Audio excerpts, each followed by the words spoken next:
Mga kasama, ang South Korea ay kasalukuyang nasa isang malaking kaguluhan, isang 8 minutong espesyal na dokumentaryo tungkol sa Pilipinas na ipinalabas sa pampublikong istasyon ng telebisyon ng Korea, ang KBS, ay nagtala ng hindi pa naganap na 86% rating, ang pinakamataas na bilang sa kasaysayan ng documentary section sa Korean broadcasting market.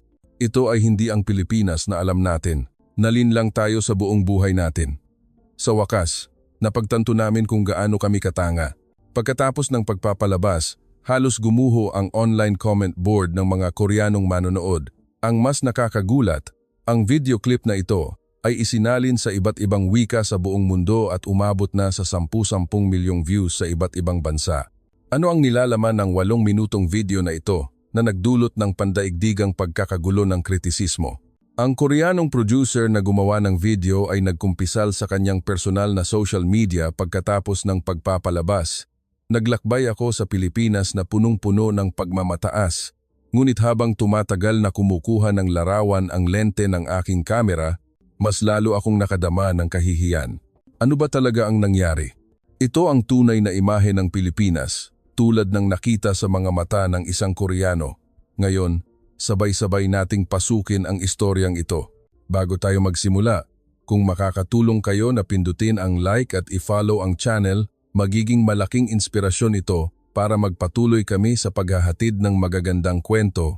Bahagi 1. Ang simula ng producer na puno ng prehuwisyo. Kumusta? Ako ay isang documentary producer na nagtatrabaho sa Seoul, South Korea. 23 taon na akong nagtatrabaho sa istasyon ng telebisyon, ngunit ito ang unang pagkakataon sa buhay ko na naranasan ko ang ganitong pangyayari. Pagkatapos ipalabas ang aking 8 minutong espesyal na dokumentaryo tungkol sa Pilipinas, inakala kong magiging tahimik ang mga oras na iyon. Ngunit ang mga mensahe sa opisyal na account ng istasyon ng telebisyon ay walang humpay na dumarating.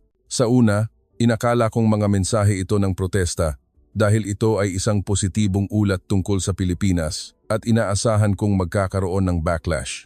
Gayunpaman, nang ipakita sa akin ng isang junior producer ang nilalaman ng mga mensahe, kabaligtaran ito ng aking inakala. Hindi galit ang mga manonood. Sa halip, bumaha ang mga mensahe ng pasasalamat. Ang nilalaman ay umiikot sa pagkilala na ang kanilang mga nakaraang pagkaunawa ay lubos na mali. Hindi ako nakauwi noong gabing iyon. Nag-crash ang server ng website ng istasyon ng telebisyon dahil sa napakalaking dami ng traffic. Ang mga mensahe ay dumarating sa rate na daan-daang mensahe bawat minuto. Nang lumabas sa screen ang 86% rating, hindi ako halos makapaniwala. Sa Korea, ang isang dokumentaryo na may rating na higit sa 80% ay hindi pa nangyayari sa nakalipas na 20 taon. Ang mas nakakagulat ay ang sumunod na nangyari. 3 oras lamang pagkatapos ng pagpapalabas, ang video clip ay na-upload sa Twitter at umabot ng 10 milyong views sa isang iglap. Ang buong bersyon sa opisyal na YouTube channel ng istasyon ay umabot ng 5 milyong views sa loob ng isang araw. Pagkatapos, nangyari ang isang bagay na hindi ka panipaniwala. Ang mga manonood sa ibang bansa ay nagsimulang gumawa ng sarili nilang subtitles, May English, Chinese at Spanish.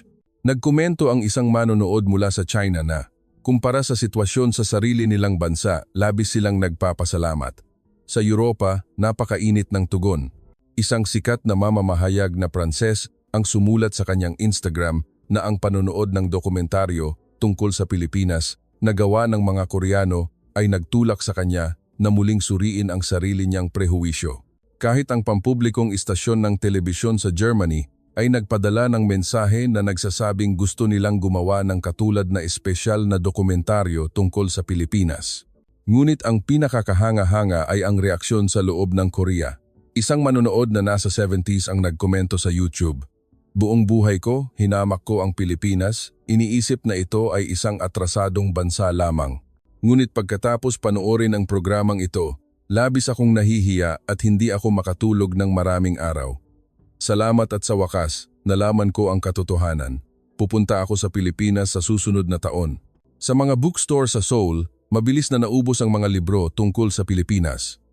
Ang website ng mga paaralan ng wikang Tagalog ay nag-ulat ng 3 beses na pagtaas ng mga aplikante na 60 taong gulang pataas.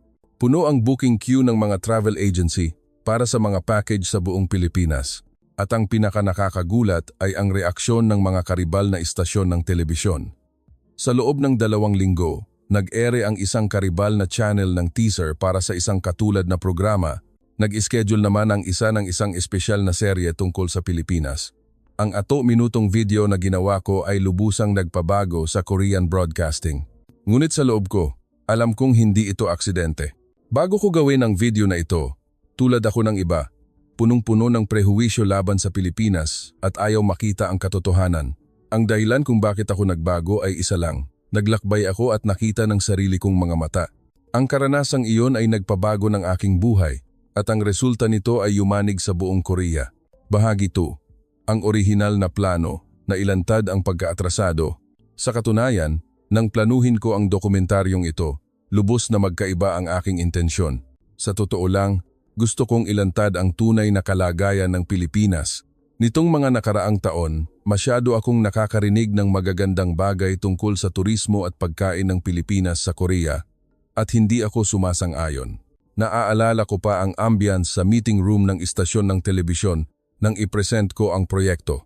Buong kumpiyansa akong nagsabi na ipapakita ko ang tunay na mukha ng Pilipinas, hindi ang magandang imaheng pininturahan ng media.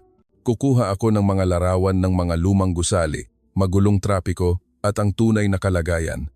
Sinabihan ako ng aking boss na mag-ingat, ngunit lalo lang akong naengganyo sa sinabi niya.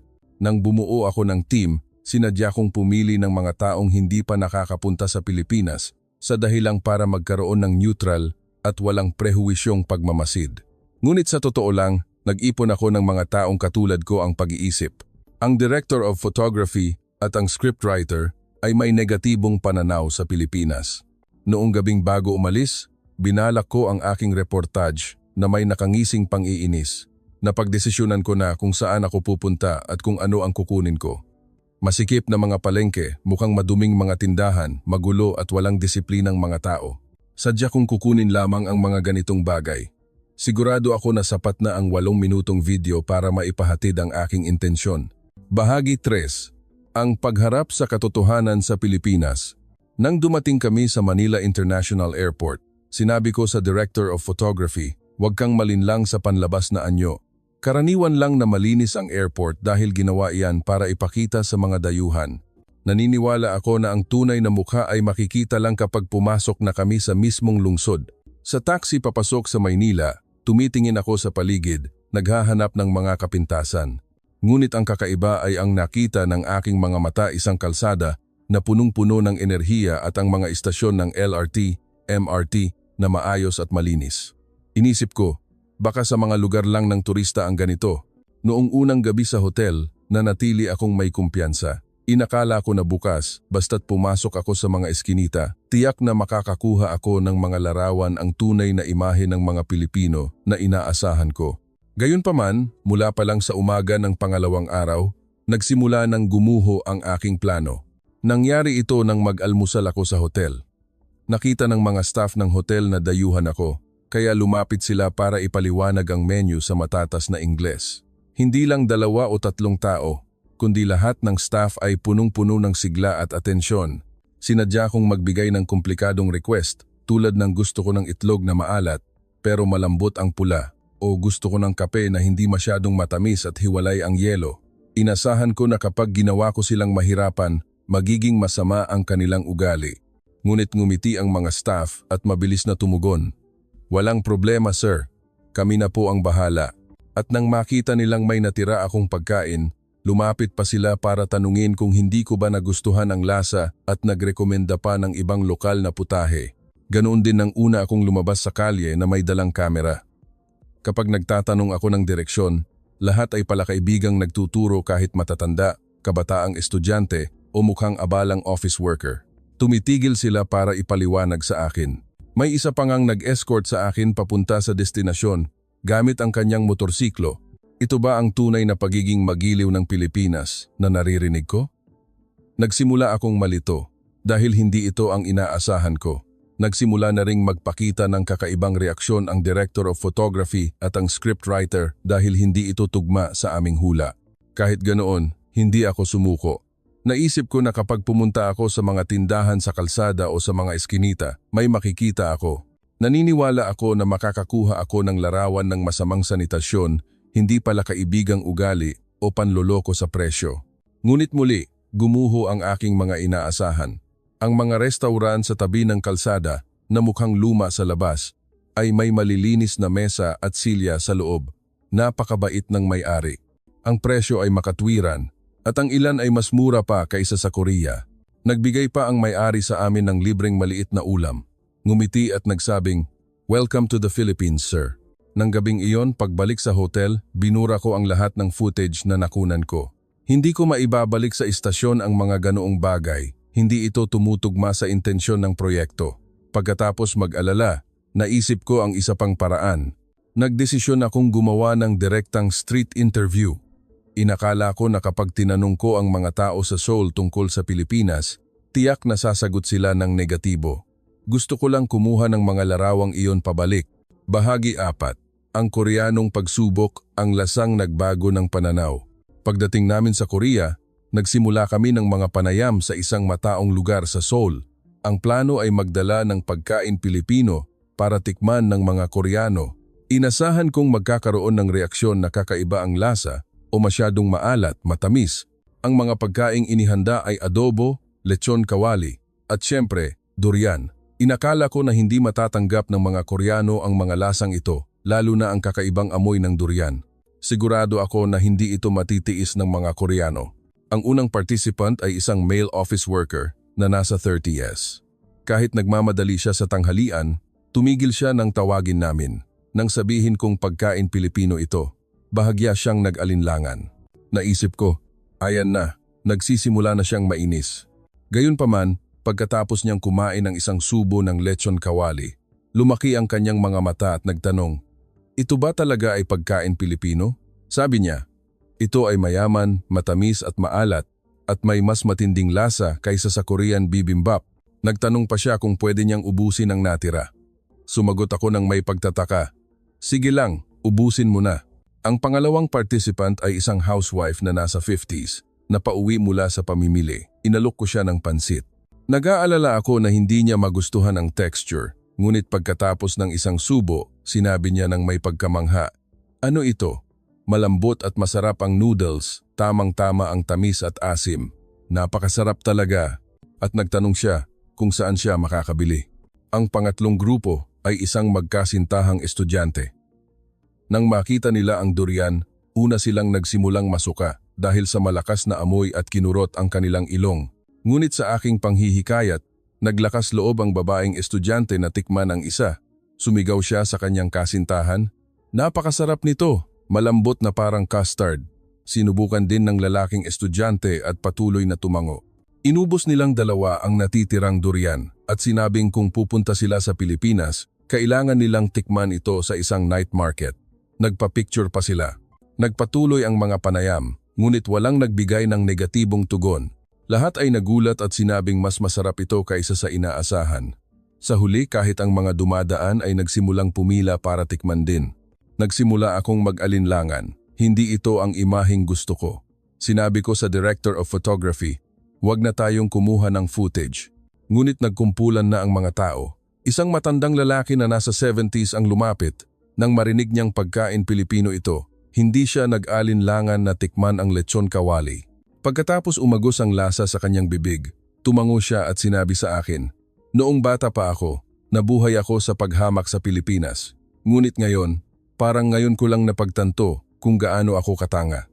Aniya, ang isang ulam lang na ito ay nagpaparamdam na ng malalim na kultura ng pagkain ng Pilipinas. Ang mga salita ng matanda ay nagbigay ng matinding reaksyon sa mga tao sa paligid. Lahat ay nagpahayag ng parehong damdamin na mali ang kanilang pagkaunawa sa Pilipinas. Nang tikman nila ang totoo, natagpuan nilang napakasarap. Bakit hindi namin ito nalaman ng mas maaga? Sa sandaling iyon, napagtanto ko na hindi ang Pilipinas ang may prehuwisyo, kundi kami. Naramdaman ko ang sakit kung gaano kamali ang video na sinubukan kong gawin. Ngunit nagsimula na ang shooting at nagamit na ang budget. Kailangan kong magdala ng isang bagay pabalik sa istasyon. Bahagi 5. Ang pagsubok ng produkto, kalidad na, higit sa inaasahan. Pagkatapos mag-alala, nagdesisyon akong subukan ang isa pang paraan, magdala ng mga produkto mula sa Pilipinas at magpanggap na Korean products para subukan. Inakala ko na sa pagkakataong ito, tiyak na magiging reaksyon nila na mas maganda ang Korean products. Ito na ang huling pag-asa ko. Ang sumunod na shooting ay isang blind test kung saan sinubukan ng publiko ang mga Filipino at Korean skincare products. Sigurado ako na mas magugustuhan nila ang Korean products. Ang mga produktong inihanda ay isang sikat na brand ng Filipino cosmeceuticals at isang high-end na Korean brand na may halos magkaparehong presyo para sa patas na pagsubok. Ang unang participant ay isang babae na nasa 40s. Sinabi niya na interesado siya sa makeup at agad na pumayag. Pagkatapos niyang gamitin ang dalawang produkto ng salitan, nagpakita siya ng pag-iisip at itinuro ang Filipino product. Mas mabilis na naabsorb ang serum sa panig na ito at parang mas maganda ang resulta ng moisture. Sa loob-loob ko, nakahinga ako ng maluwag. Iniisip na pipiliin niya ang Korean product. Gayunpaman, lubos akong nagkamali dahil ang brand na pinili niya ay Filipino. Nang ihayag ang brand, labis siyang nagulat at sinabing, "Hindi ko alam na ganoon kaganda ang teknolohiya ng kagandahan ng Pilipinas." Agad niyang tinanong kung saan siya makakabili. Ganoon din sa pangalawang participant, isang estudyante na nasa 20s. Kahit mapagkumbaba siyang nagsabing hindi siya masyadong marunong sa skincare, pagkatapos gamitin ang mga ito, sinabi niyang malinaw niyang naramdaman ang pagkakaiba at sa huli ay pinili ang Filipino product. Ang pangatlo, ang pang-apat pareho ang resulta. Sa 10 tao, 8 ang pumili ng produkto mula sa Pilipinas. Sa tuwing ihahayag ang brand, nagugulat ang mga tao. Ang ilan ay hindi makapaniwala. Naisip ko, baka sa skincare lang ang problema. Kaya naghanda pa ako ng iba pang produkto electronics, gamit sa bahay, at maging instant noodles. Ngunit pareho pa rin ang resulta. Ang pinakakahanga-hanga ay ang pagsubok sa instant noodles. Ang Korea ay isang bansa na ipinagmamalaki na hari ng instant noodles. Inakala kong tiyak na pipiliin nila ang Korean noodles. Ngunit ang mga kumain ay nagsabi na ang Filipino instant noodles, tulad ng pancit canton o ang noodles na may tunay na piraso ng karne sa sachet, ay mas masarap at mas marangya. Isang lalaki na nasa 60s ang nagsabi, "Buong buhay ko, Shin Ramyun lang ang kinain ko. Ngayon ko lang nalaman na ako pala ay isang palaka sa balon. Ngayon ko lang nalaman na ang Filipino noodles ay may malalim na lasa at tunay na karne. Kailangan ko nang bumili ng Filipino noodles mula ngayon." Ang mas nakakagulat ay ang mga komento tungkol sa disenyo. Maraming reaksyon ang nagpahiwatig na ang mga creative products ng Pilipinas ay may mas mainit at malikhaing disenyo kaysa sa mga Korean products. Lalo na sa mga kabataan, malinaw ang papuri. Isang design student ang nag-analisa na ang mga produkto ng Pilipinas ay may pagkamasinop, pagiging malikhain at kakaibang init ng tao. Samantalang ang mga Korean products, kahit sopistikado, ay parang may bahagyang kulang sa kaluluwa. Nang marinig ko ang salitang iyon, nanlumo ako. Naramdaman ko na ang unang bagay na pinaniniwalaan ko na ang Korea ang pinakamahusay ay baka isang ilusyon lamang. Pauwi mula sa shooting, tinanong ako ng Director of Photography, paano natin ito edit yung kabaligtaran ang resulta sa orihinal na intensyon. Naguluhan ako, ngunit kasabay nito, may kakaibang damdamin na lumitaw. Kung ito ang katotohanan, tama ba na itago ito? Ang diwa ng isang mamamahayag ay nagsimulang lumabas. Bahagi 6. Ang paghahanap sa katotohanan. Mula sa mga naranasan nito, hindi ako nakatulog noong gabing iyon. Pinanood ko ng paulit-ulit ang mga video na nakunan ko. Bawat larawan ay sumira sa aking prehuwisyo. Nag-alala ako kung ano ang gagawin. Sa huli, napagdesisyunan ko na huling beses na, kakapanayamin ko ang mga taong nakapunta na talaga sa Pilipinas. Gusto kong pakinggan ang kanilang mga karanasan. Baka may makita akong clue. Lumabas ako sa kalye ng Seoul muli.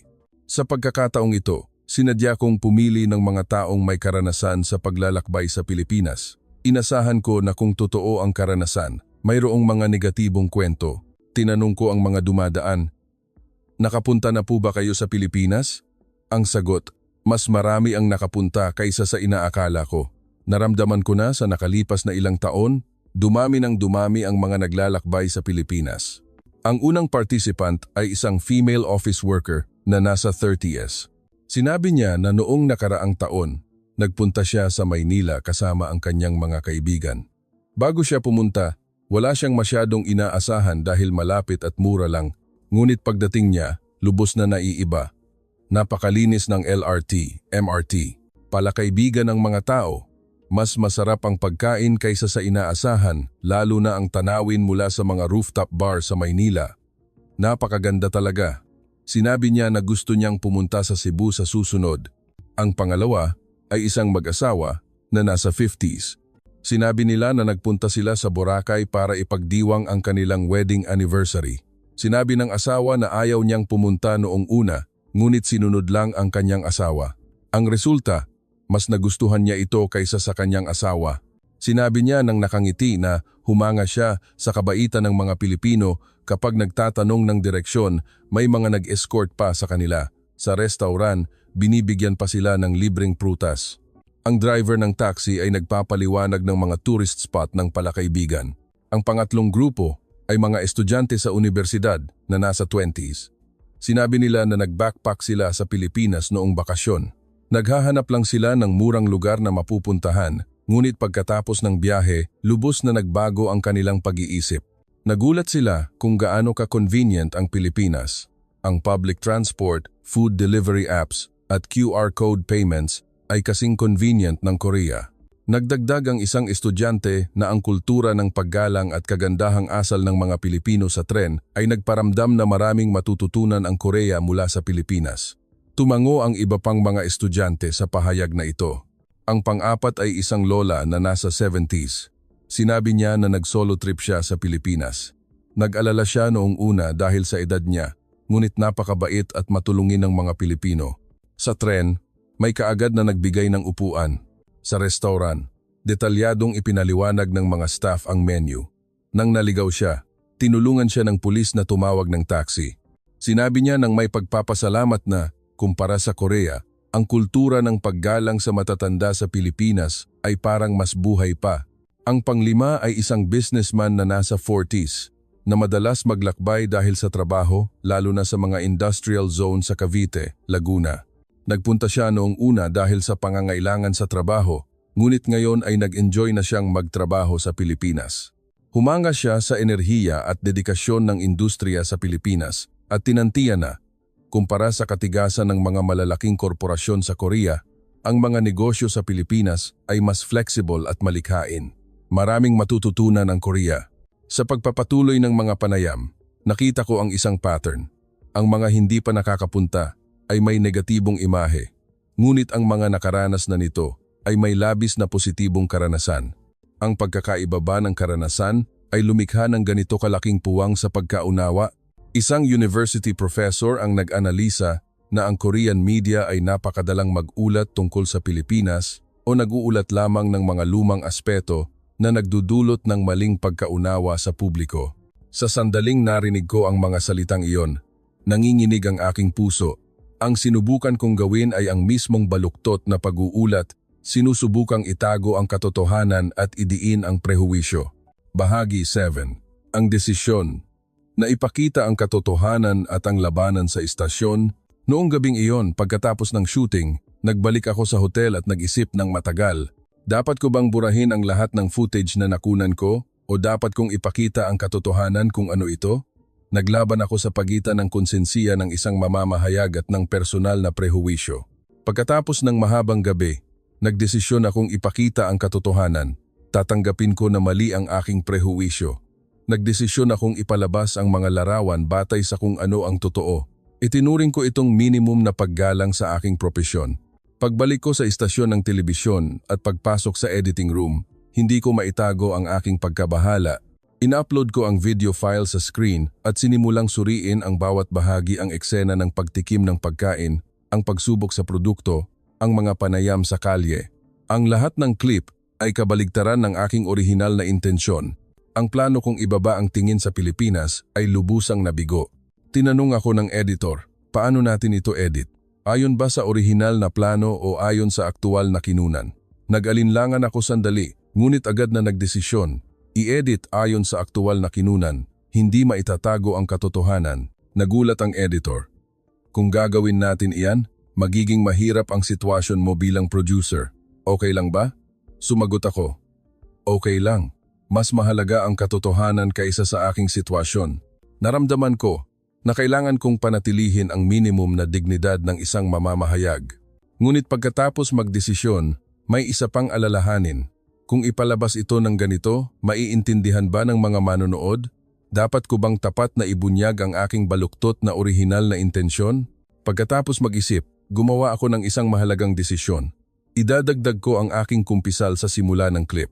Direktang sasabihin ko na orihinal kong balak gumawa ng negatibong ulat tungkol sa Pilipinas, ngunit sa proseso ng reportage, natuklasan kong mali ang aking prehuwisyo. Nang i-report ko ito sa aking boss, nanginginig ang buong katawan ko dahil inasahan kong tututol siya. Gayunpaman, ang nakakagulat ay pinanood ng tahimik ng boss ang buong video at tumango. Magandang desisyon, sabi niya. Ang pag-uulat ng katotohanan ay tungkulin ng isang mamamahayag. Ang tapat na pagbubunyag ng iyong orihinal na intensyon ay lalo pang magpapataas ng kredibilidad. Pinalakas niya ang loob ko na mataas ang pagpapahalaga ng mga manonood sa katapatan na ito. Ngunit sa meeting ng mga executive, iba ang reaksyon. Maraming senior executive ang matinding tumutol, sinasabing kung positibo ang pag-uusapan tungkol sa Pilipinas, kokontra ang mga manonood. Isang senior executive ang sumigaw na ang dokumentaryong ito ay hindi tugma sa direksyon ng istasyon. Gayunpaman, iba ang reaksyon ng mga junior executive. Sinuportahan nila ito. Sinasabing ito ang nilalaman na kailangan sa ngayon dahil ang mga kabataan ay nagsisimula ng magkaroon ng positibong pananaw sa Pilipinas.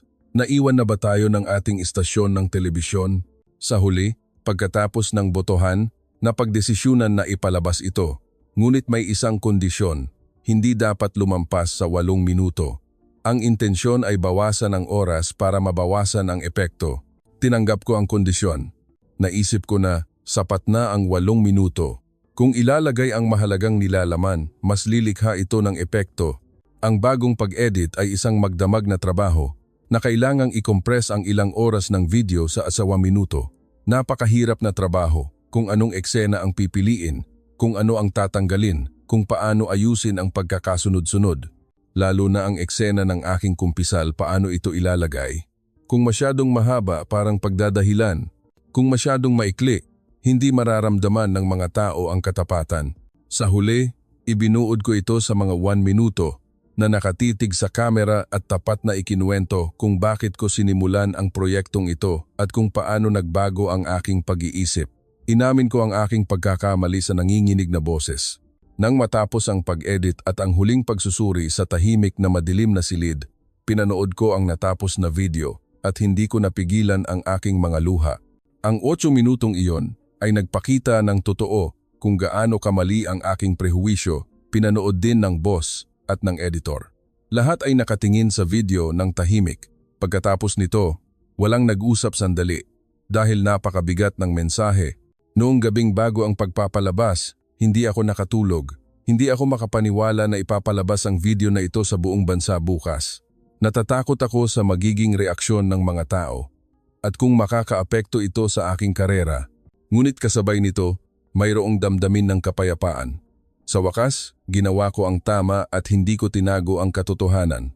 Bahagi 8, ang pagyanig.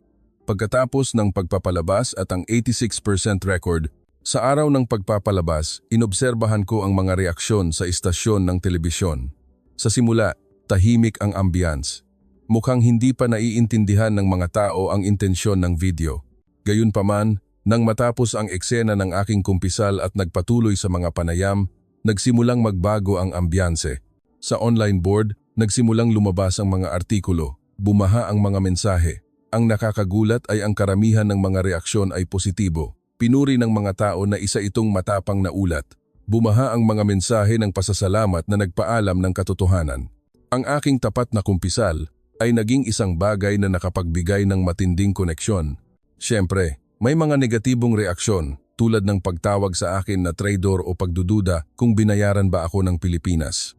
Ngunit mabilis na sinagot ang mga mensaheng iyon ng ibang mga manonood. May isang mensahe na labis na nag-iwan ng impresyon sa akin. Sumulat ang isang manonood, "Salamat producer sa pagpaparamdam sa akin ng aking prehuwisyo.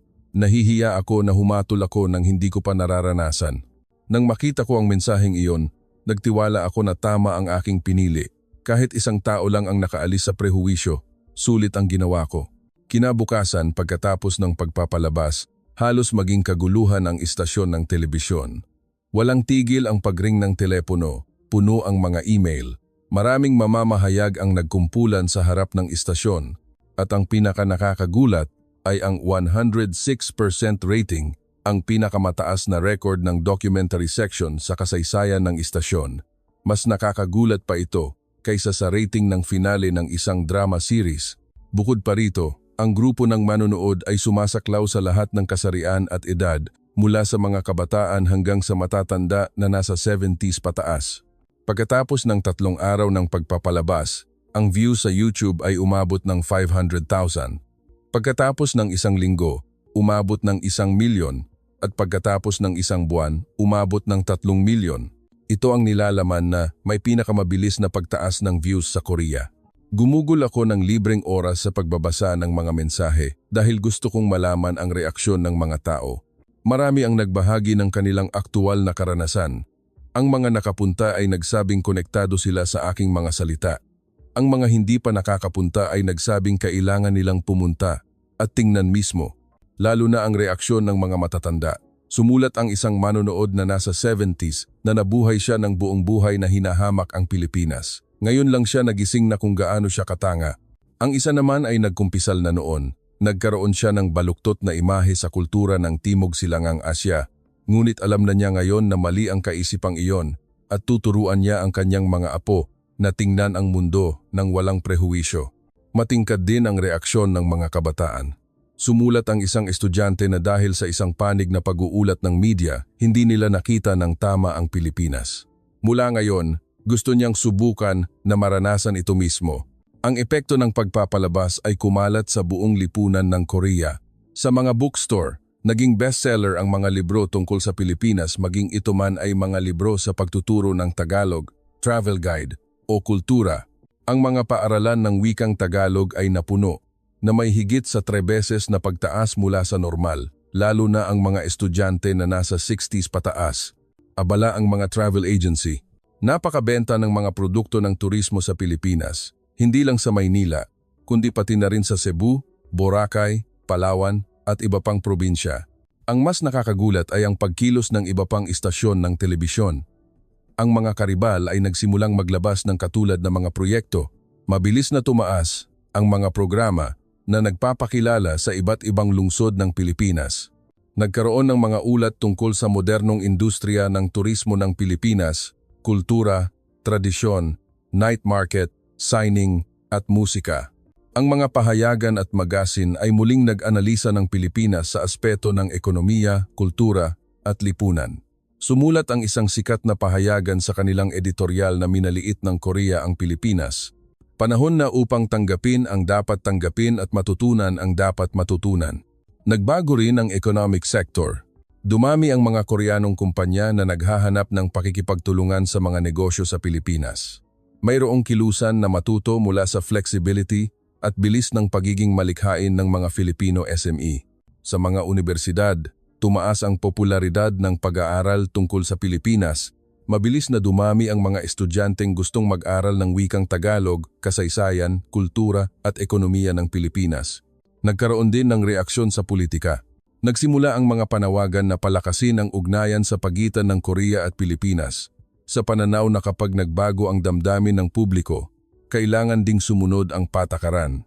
Ngunit ang pinakamalaking pagbabago ay ang pagkaunawa ng pangkalahatang publiko.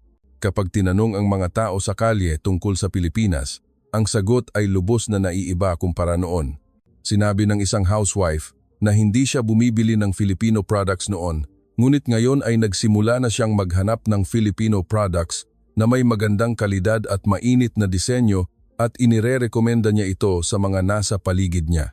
Sa mga office worker, naging topic ng usapan ang Pilipinas sa tanghalian. Naging popular ang mga Filipino restaurant. Pagkatapos ng trabaho, pinag-uusapan ang Filipino TV series. Kahit sa mga paaralan, nabawasan ang mga negatibong imahe tungkol sa Pilipinas. Ang mga bata ay nagsimulang magbahagi ng Filipino culture sa isa't isa. Pinanood ko ang lahat ng pagbabagong ito ng may pagmamalaki. Hindi ko inakala na ang maliit kong katapangan ay magdudulot ng ganito kalaking pagyanig. Napagtanto ko muli na napakalakas talaga ng kapangyarihan ng katotohanan. Bahagi 9. Ang pandaigdigang ripple effect. Kahanga-hanga na ang reaksyon sa Korea, ngunit mas higit pa ang reaksyon sa ibang bansa pagkatapos ng pagpapalabas. Kumalat ang video sa buong mundo. Una, naging usapan ito sa Pilipinas. Malawak na iniulat ito ng Filipino media, pinupuri ang producer na Koreano sa kanyang katapangan na sabihin ang katotohanan. Maraming magagandang artikulo ang lumabas. Ang reaksyon ng mga Pilipino mismo ay labis na nagpapasalamat. Bumaha ang mga mensahe ng pasasalamat, nagsasabing masaya sila na may Koreano na makakatingin sa mundo ng patas. Nakatanggap ako ng maraming mensahe ng paggalang mula sa mga Pilipino, ngunit ang mas nakakagulat ay ang video ay nagsimulang lumawak ng malayo sa Pilipinas at Korea. Ginawa ang mga subtitles sa iba't ibang wika. Napanood ito ng mga tao mula sa maraming bansa. Tuwing umaga kapag pumapasok ako sa trabaho, tinitingnan ko ang mga komento. May English, Spanish, French, German, Arabic at marami pa. Gumagamit ako ng translation software para basahin ang bawat mensahe. Ang nakakagulat ay iisa ang sinasabi ng mga tao mula sa lahat ng bansa.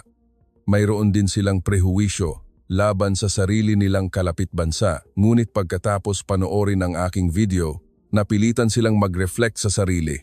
Sumulat ang isang European viewer. Ako ay isang German na may prehuwisyo laban sa France. Ngunit pagkatapos panoorin ang iyong video, nagdesisyon akong maranasan ang katotohanan mismo. Nagkumpisa lang isang American viewer tungkol sa prehuwisyo niya laban sa Mexico. Sinasabing sa pamamagitan ng media, negatibong imahe lang ang nakikita niya. Mula ngayon, gusto niyang makita ang tunay na mukha sa sarili niyang mga mata. Maraming Chinese youth ang nagkomento. Sinasabing naniniwala sila sa isang panig na propaganda at mali ang kanilang pagkaunawa sa mundo. Ngayon ay alam na nila na mali sila at kinikilala na ang Pilipinas ay talagang may mabuting puso at kahanga-hanga. Ang pinakakahanga-hangang mensahe ay mula sa isang Brazilian youth. Sumulat siya, "Pagkatapos panoorin ang iyong video, nagkaroon ako ng lakas ng loob.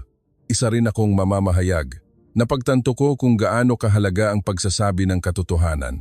Sinabi ng kabataan na iyon na gusto niyang gumawa ng katulad na proyekto sa sarili niyang bansa para hugasan ang prehuwisyo laban sa Argentina at humingi ng payo mula sa akin. Buong puso kong ibinahagi ang aking karanasan. Nang kumalat ang video, nagkaroon ng hindi inaasahang pangyayari. Maraming bansa ang nagsimulang gumawa ng katulad na mga programa. Bumaha ang mga dokumentaryo na nagsusuri sa prehuwisyo laban sa kalapit bansa.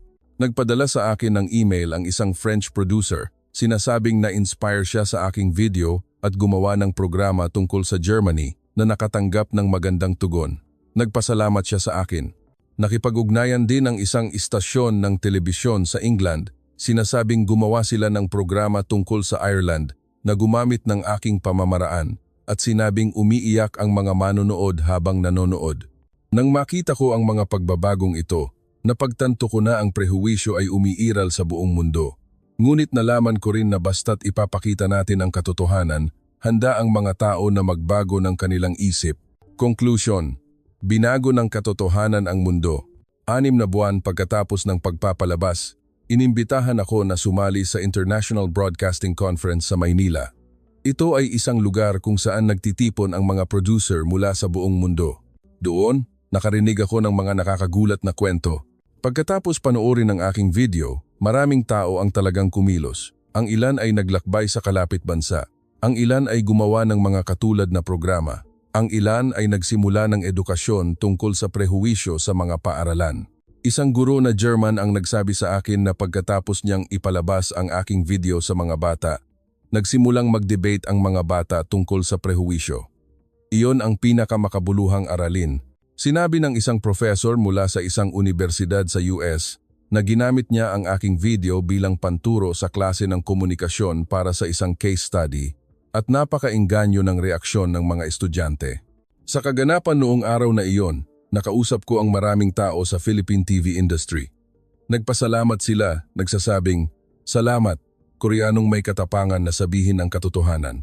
Sinabi ng isang Filipino producer, "Dahil sa iyong video, ang ugnayan sa pagitan ng mga Koreano at Pilipino ay unti-unting gumaganda. Mas naiintindihan na ng dalawang bansa ang isa't isa. Ikaw ang lumikha ng simula ng pagbabago. Nang marinig ko ang mga salitang iyon, nanginginig ang aking puso. Hindi ko inakala na ang ginawa ko ay magkakaroon ng ganito kagandang biyaya." Sumagot ako, "Nagsabi lang ako ng katotohanan. Ngunit ang mundo ay unti-unting nagbago. Hanggang ngayon, nakakatanggap pa rin ako ng mga mensahe mula sa buong mundo, mga taong nagkaroon ng lakas ng loob pagkatapos panoorin ang aking video, mga taong nagsimulang magbago, at mga taong nagpapasalamat. Sa tuwing babasahin ko ang mga mensaheng iyon, nanunumpa akong muli sa sarili ko na mula ngayon, ang katotohanan lang ang sasabihin ko at hinding-hindi ako susuko sa prehuwisyo. Ngayon, napatunayan ko sa sarili ko na ang katapangan ng isang tao ay makakapagpabago sa mundo. Pakitandaan, huwag husgahan ang isang bagay nang hindi mo pa nararanasan. Huwag tumanggap ng impormasyon mula sa isang panig na media para lumikha ng imahe sa iyong isip. Magtipon ng lakas ng loob para hanapin ang katotohanan. Iyan ang unang hakbang sa paglikha ng mundong walang prehuwisyo. At ito ang kwento ng isang Koreanong producer na punong-puno ng prehuwisyo, ngunit pagkatapos maranasan ng Pilipinas, napagtanto ang katotohanan at nagtipon ng lakas ng loob para ipalabas ang katotohanan na iyon. Dito nagtatapos ang kwento para sa araw na ito. Mangyaring magpadala ng mensahe ng pagpapalakas ng loob sa bida ng kwentong ito at huwag kalimutang pindutin ang like at i-follow ang channel. Salamat sa panonood.